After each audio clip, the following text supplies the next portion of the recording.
So here I am on December 22nd out in my greenhouse. These are my two worm tower systems.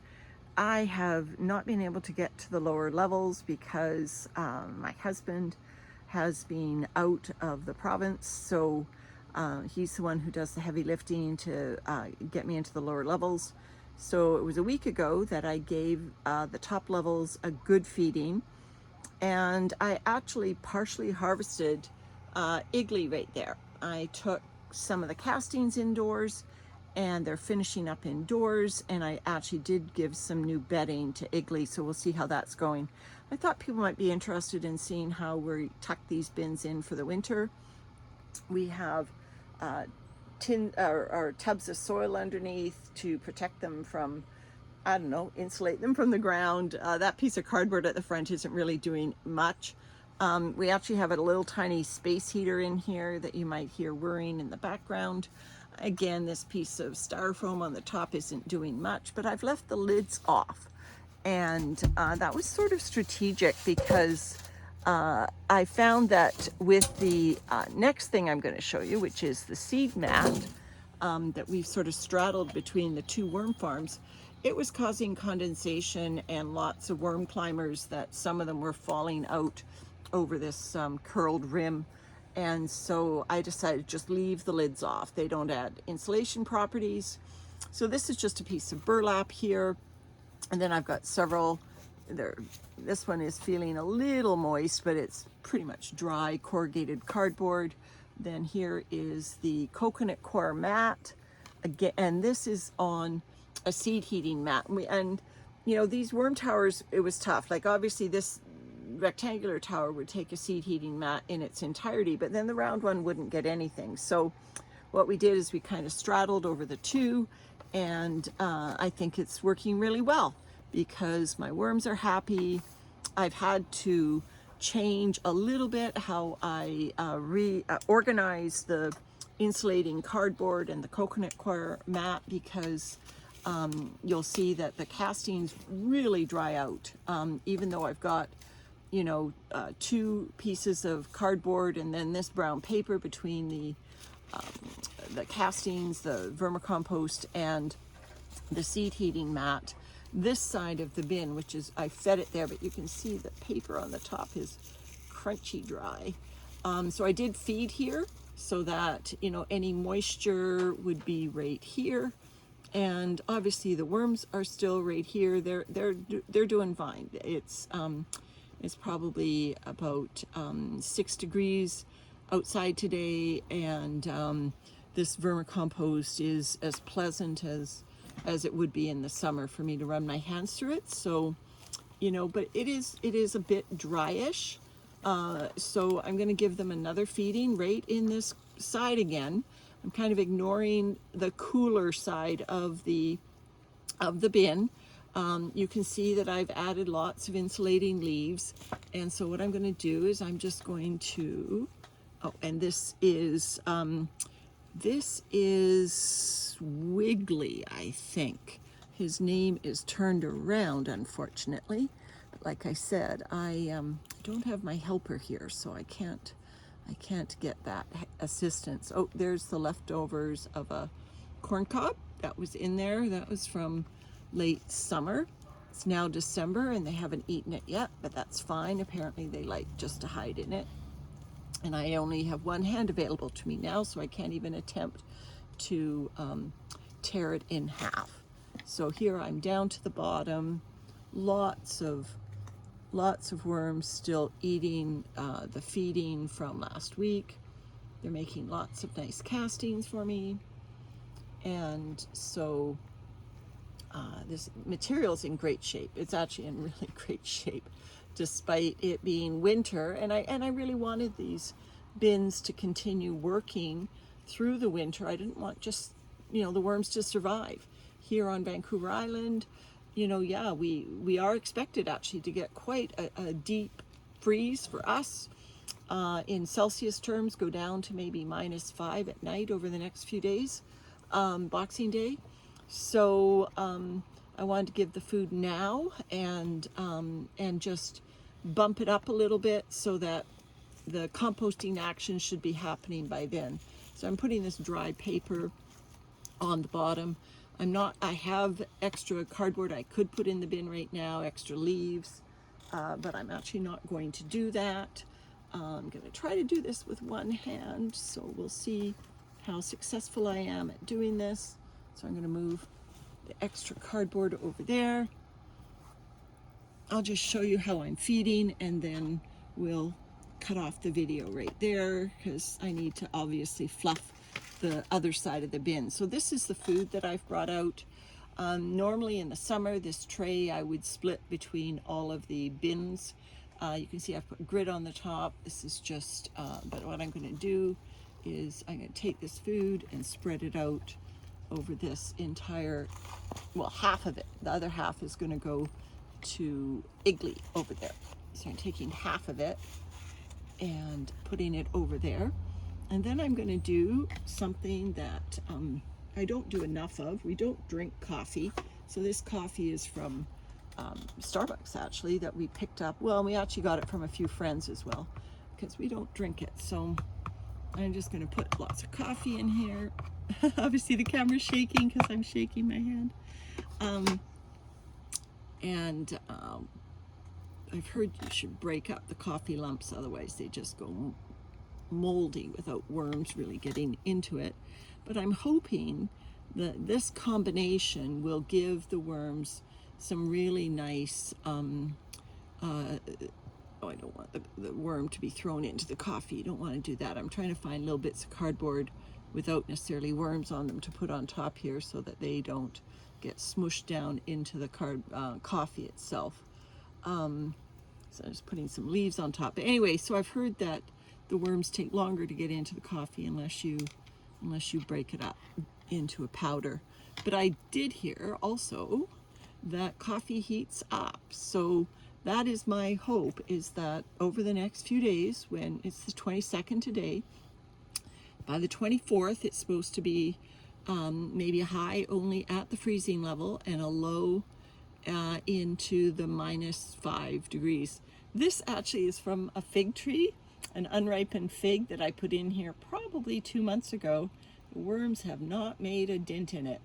That fig has got a really protective outer skin to it, quite amazing. All right, so I'm just, like I said, pulling out some protection, and then I'll just, now that wasn't a particularly wet feeding, but then I'm not really looking to add a lot of moisture to these bins. I tend to run these towers on the dry side. I have the drains open all the time, but I never get leachate out the bottom. And I imagine if you only put dryish material like that, you're not going to get leachate. So anyway, that's my winter worm setup. I'm going to do the same thing for Igley right now. Okay, here's Igley on December 22nd. Just going to check in after I did a partial harvest a week ago. I took out the vermicompost from about, I'm going to say, a third to half of the bin, and moved it indoors where it's warmer, obviously, because it's outdoors in December. And so just checking in, you'll see I've got this seed heating mat straddling both my worm towers. So to get this over to the other side, I just take the controller, just hang it out there. I'm just going to move my food and other things out of the way, and then I can gently, don't try to bend it. I'm trying to, get it to do 2 worm towers, and it seems to be working just fine. And bend it gently over like that, and it'll hopefully stay like that long enough that I can get this side fed up. There we go. Yeah, should be good enough. So I'll take this burlap out and put it maybe over there. Maybe I'll put the food there to encourage the heat to stay there. And so the paper on the top here similarly is quite dry because of having the seed heating mat. It's buffered, but it is right on the top. The bedding that I gave them was moist. So this is the new aged bedding. It was aged bedding, which means it was several months old. It had been activated with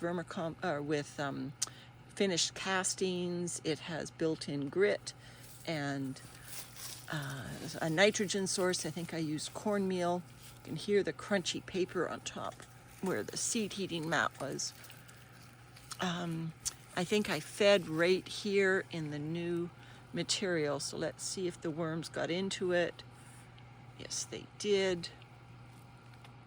Because, you know, when I harvested, obviously I took some of the worms inside with me and the others would have been scared to the bottom. So there is food, and it's quite wet food still sitting there. There's definitely worms in it. So they've come up from the bottom trays. It's obviously warmer up here. And this tray is warmer, as well as food. I can't get to that bottom tray right now. So I'm not feeding the lower levels. Anything that drips down, drips down. We don't really get leachate, but yeah, there's lots of little worms in this food area. There's a corn cob. I mean, it's an old corn cob, so it's obviously got food stuck to the surface of it. So there is still food in here, but you know, it isn't warm. So if it, you know, over the last 7 days, if it did a composting cycle, I would imagine it has finished that composting cycle now, because this food is not warm. So what I'm going to do is I'm just going to bury anything that looks like food, and I'm going to find, maybe I'll go over here where the, no, where the food was not put. And I will, which is quite a distance actually from where the heat is. So this new bedding, I guess that's sticking together a little bit. My matured bedding, that's not because of food, that's just because of being in a matured bedding bin and me not fluffing it completely. So there's some of the old castings still that I'm turning up from the bottom, now mixing with my new layer of bedding that I put in last week, and that'll help. That will really help by me mixing up the old and the new. It'll help get this new underway a little bit faster than it is. So I'm going to throw some of this drier, newer bedding on the surface of the worm bin level there, and I'm just going to empty the food that has grit and everything already in it. And like I did with the other bin, I'm going to actually give a healthy dose of coffee on top, just to make sure that we get through this next little cold snap. We're going to get a little bit of cold weather here, so I want to make sure that, there we go. There we go. I even got a coffee filter or two in there. I'll just break up those bits of coffee. They are several months old that they've been sitting here. So I'll just break them up a little bit. So that's actually a lot of food for this bin, because, you know, like I said, I think the worms vacated it when I did a partial harvest. They've probably gone down to the lower levels. And although there are definitely worms up here, they're not up here in the numbers that they were previously. So that's a lot of food. I stirred up maybe I'll just stir up this last little bit here to make sure that I get the old and the new kind of mixed together. I've left a worm kind of hanging on the post. Sorry, guy. There we go. So I've kind of mixed it up a little bit. This is the dry area that's under the seed heating mat. It is not, you know, the vermicompost is not warm.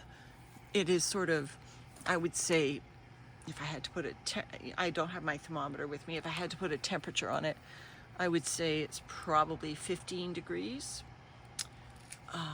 Even rate where the seed heating mat goes. All right, so what I do is I just put the things that I buffer so that the heat doesn't go directly on the surface.